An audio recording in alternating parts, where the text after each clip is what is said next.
O come, Emmanuel,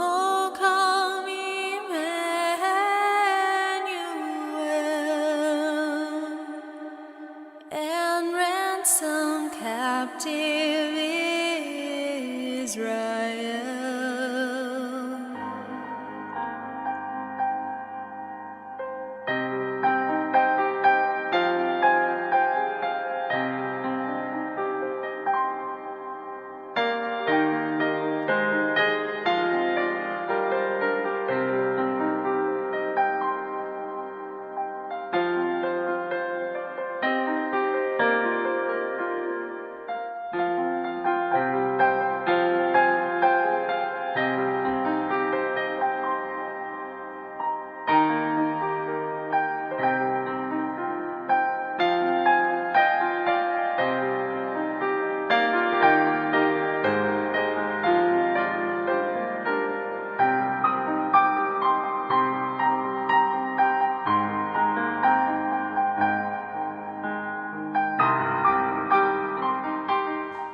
My grandparents all came from Norway, settled in Wisconsin and Minnesota. That document makes you a citizen.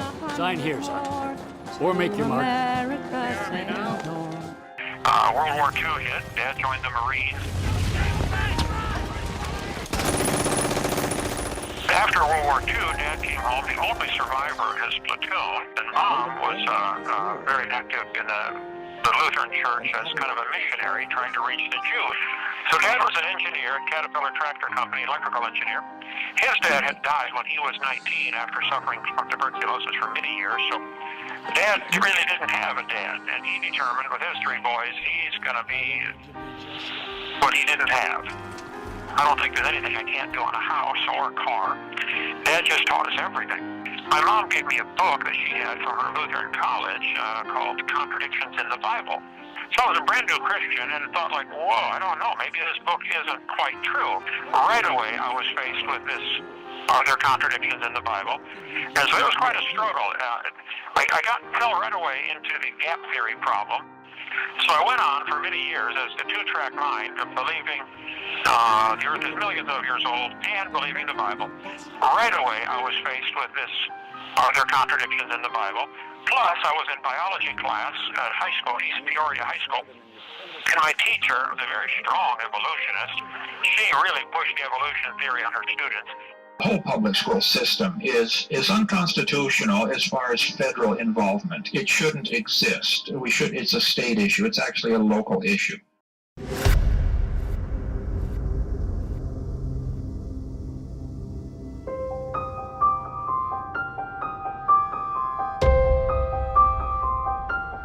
$480,000 school buses carry over 50 million students to public school each year.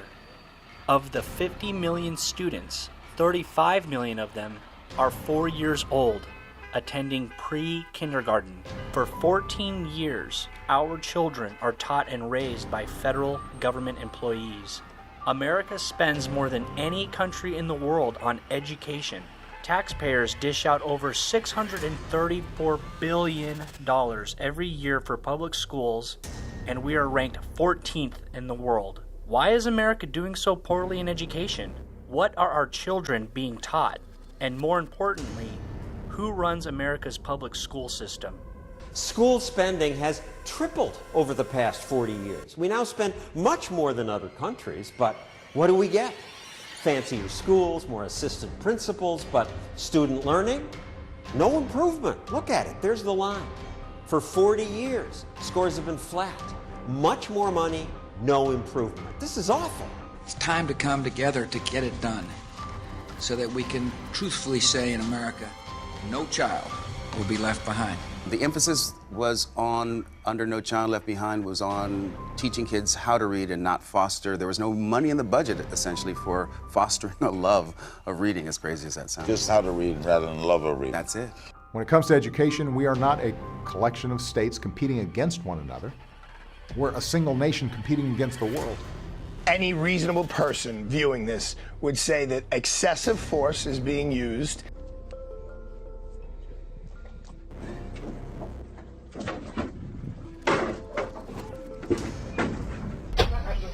Let's go. Nope, not happening.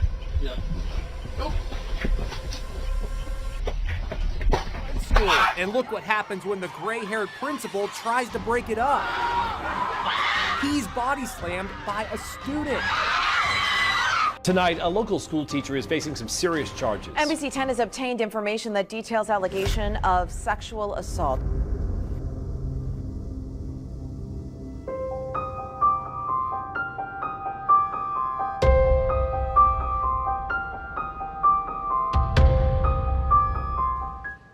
Evolution is the foundation for humanism. Man becomes God.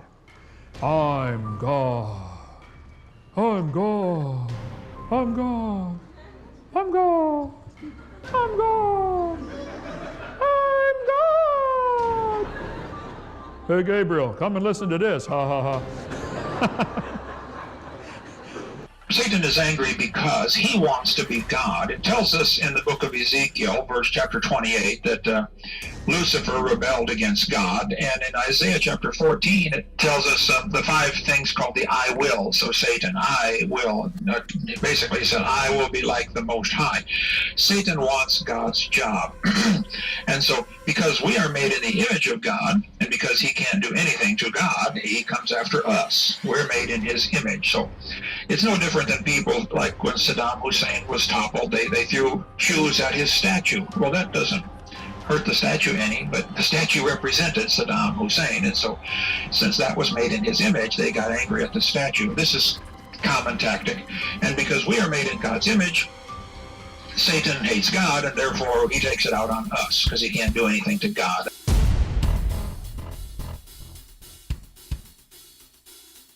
In 1879, Wilhelm Wundt, the father of psychology, decided that man had no soul. Man was just a stimulus response animal with no self-determinism. He needed to be trained like any other animal. Supply the correct stimulus, you get the correct response, just like rats or dogs. In the early 1900s, Teachers College taught teachers the new science of psychology. These new methods of teaching would devalue academics and concentrate on behavioral techniques to mold children's values. Schools would be turned into mini psych clinics. The Rockefeller Foundation backed Teachers College and new educators like Edward Lee Thorndike, James Earl Russell, and John Dewey, who were disciples of Wundt. Together, they rewrote textbooks and curriculum for the new American education system. This system got away from learning to sound out words using a method called phonics. It was old and too difficult, they said. They now used a new method called look-see, or whole word.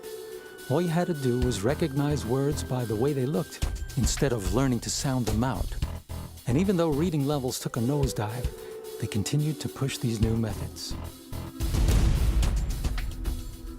They hired professional educators that believed history and geography were unnecessary burdens on young minds. Children should concentrate more on how they feel about history rather than memorizing unnecessary facts. And most importantly, the teachers and counselors should be the ones to teach moral values to the children, not the children's own parents. Parents were not professionals. 1965. Passage of the Elementary and Secondary Education Act. The number of educational psychologists in schools rise from 455 in 1969 to 16,146 in 1992. Probably just coincidentally, the number of child murderers and suicides skyrocketed as well. Certain members of the government were overjoyed with this new form of education. Controlling the behavior of people, keeping them dumb, they could pass any laws they wanted and no one would even know.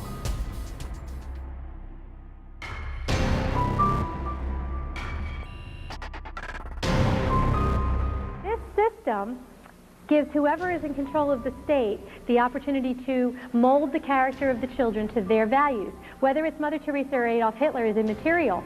Neither Mother Teresa nor Adolf Hitler should have the right to mold every child in the state to their particular value system. That's the role of the families in the state. It doesn't matter whether you're liberal or conservative.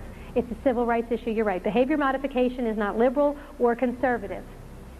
It changes children to the state-desired response, and whoever controls the state controls the response. Hitler said, let me control the textbooks, I'll control the state. Free education for all in public schools. That was Karl Marx's idea, our public school system. Arthur Keith said evolution is unproved and unprovable. We believe it because the only alternative is special creation, and that is unthinkable. The Bible says they did not like to retain God in their knowledge. For this cause, God shall send them strong delusion. Anybody that believes they evolved from a rock 4.6 billion years ago, I would say is strongly deluded. You would have to have help to be that dumb. You could not do it on your own. You'd have to have years of training and conditioning to believe such a silly idea. If there's one question we all want the answer to, it's where did we come from? So, about 3.5 billion years ago, the Earth is a lifeless, oxygen-free environment.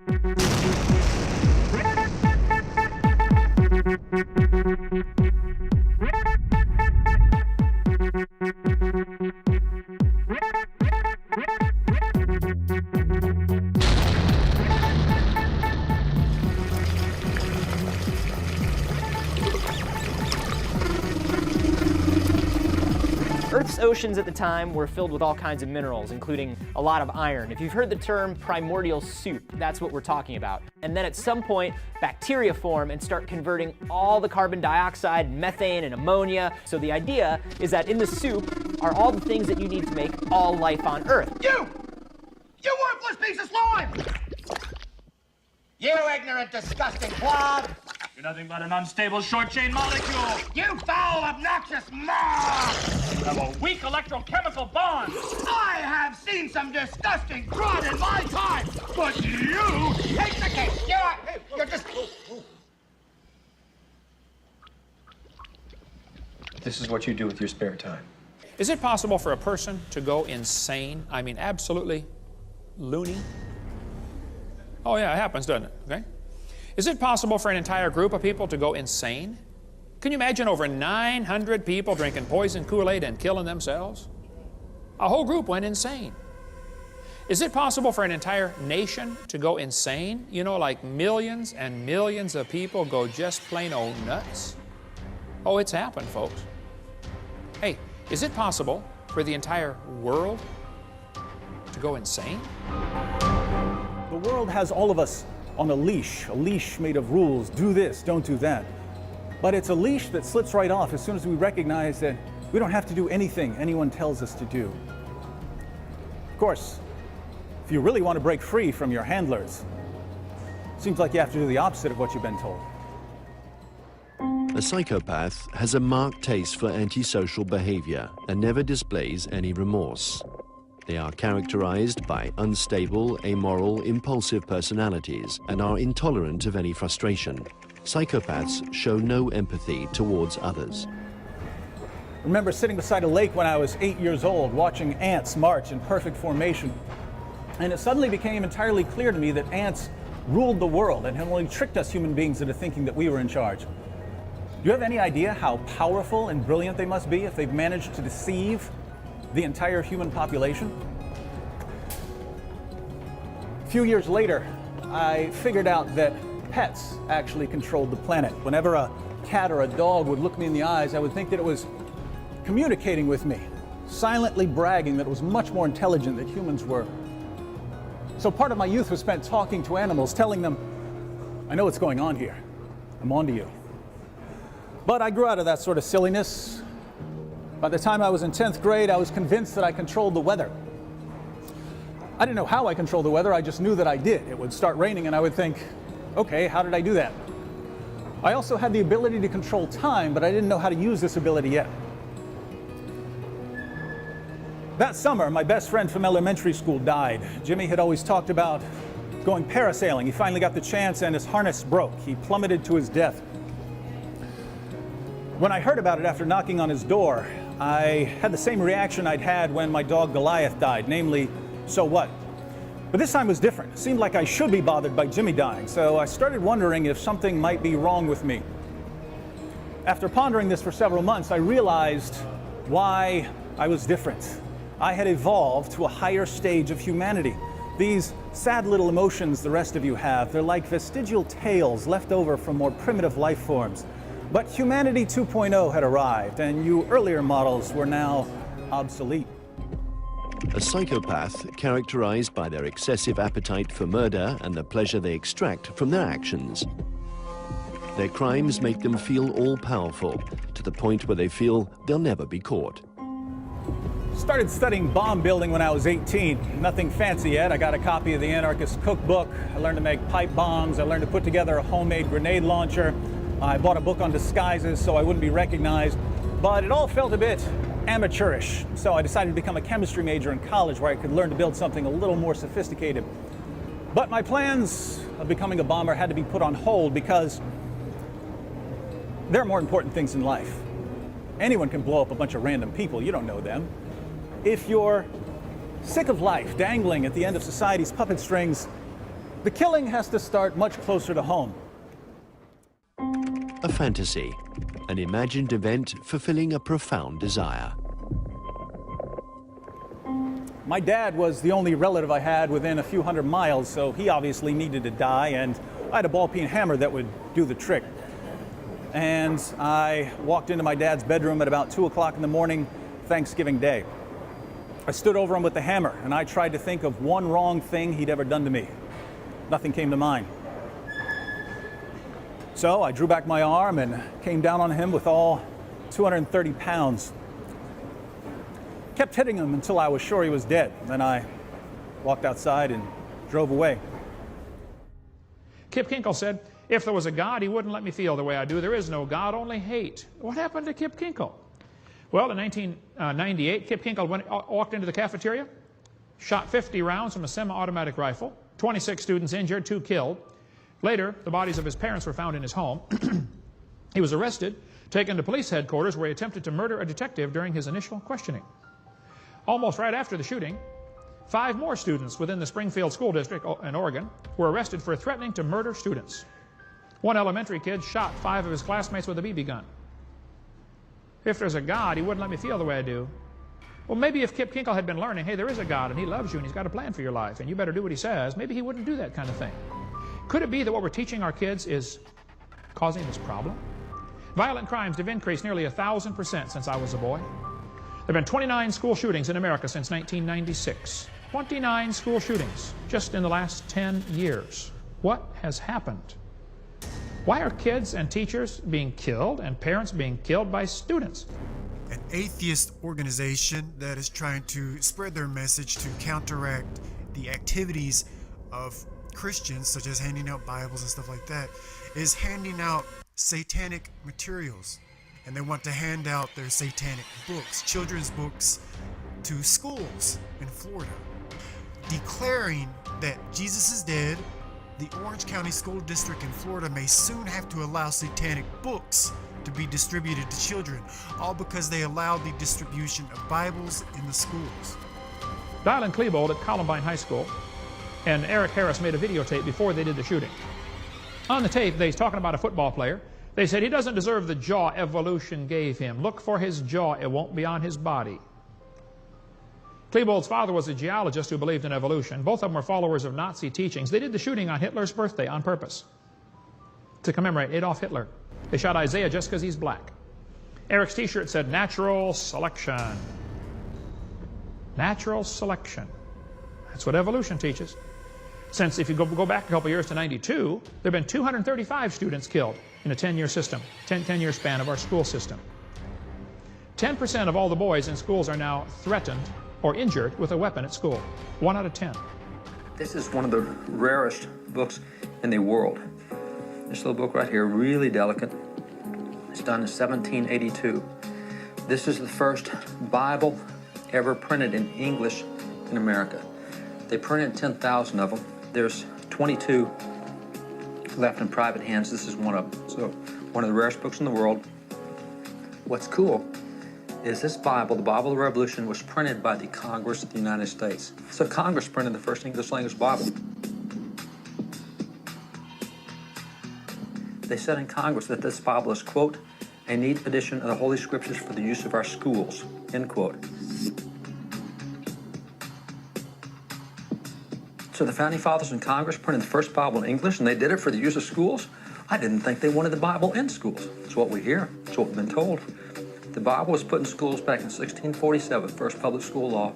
We kept it in schools till 1963 when the court said, yeah, we've done it 320 years, let's do something different. And now we're told the Founding Fathers never wanted the Bible in schools. That one piece of history right there proves exactly the opposite. I am very much afraid that the schools will prove to be the great gates to hell unless they diligently labor in explaining the Scriptures, engraving them on the hearts of the youth. I advise no one to place his child where the Scriptures do not reign paramount. Every institution in which men are not increasingly occupied with the Word of God must become corrupt. Here's a 1777 school book used here in America, the New England Primer.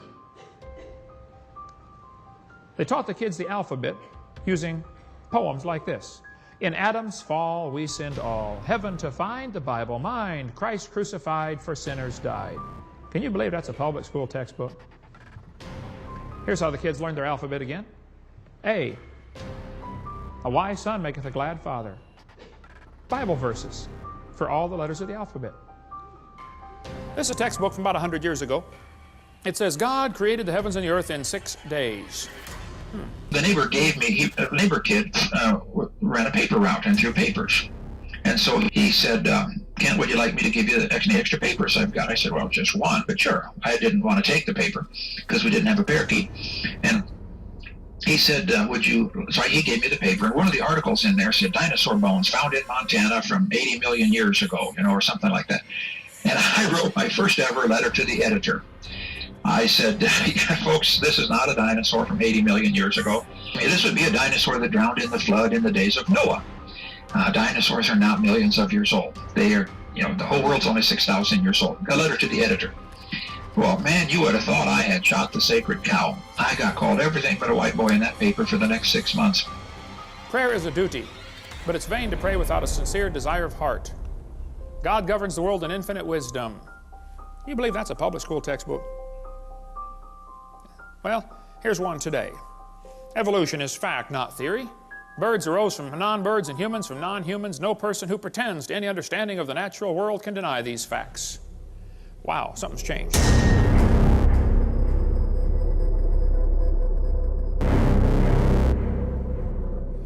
Well, thanks to you for sending that creation science material, because I always believe the lie that evolution is truth, the theory of evolution is truth, that we all just came from the slime, and when we died, that was it.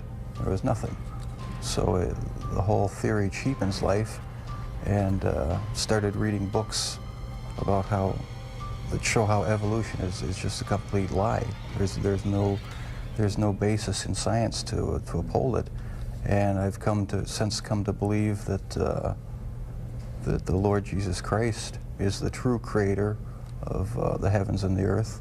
It just didn't just happen, and I have accepted Him as my Lord and Savior, and I believe that I, as well as everyone else, will be accountable to Him.